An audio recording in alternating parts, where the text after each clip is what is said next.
Claire, and today we're going to be making a dairy-free tomato soup.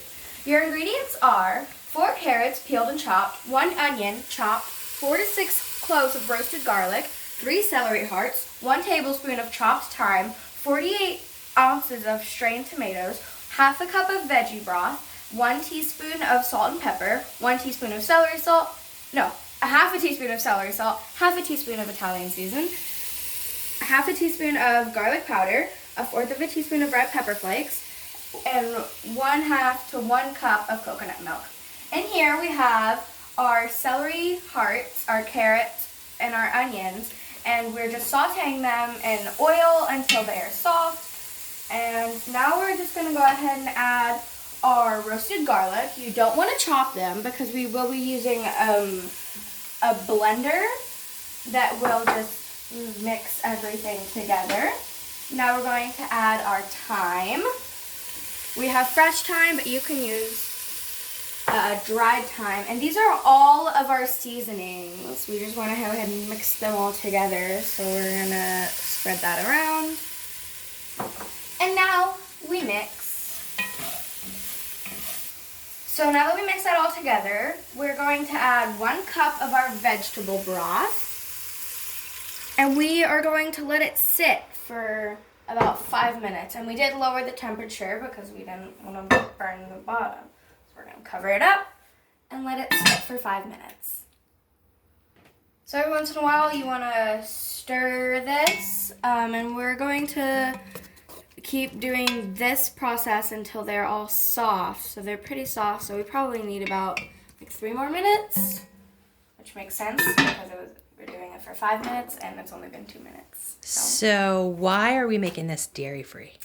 Because my mom is dairy-free. She's not lactose intolerant or anything. She just doesn't eat dairy. And does it still taste good? I mean, dairy is delicious, but yeah, it tastes pretty similar. So these have been simmering for about 5 minutes. We're going to go ahead and add our strained tomatoes. We have 2 24-ounce bottles, and it's basically just like a tomato puree.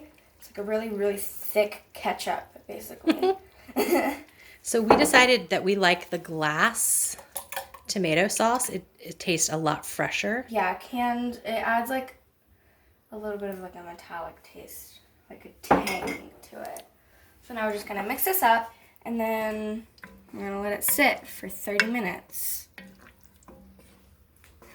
So here's a little tip so that you get all of the tomato.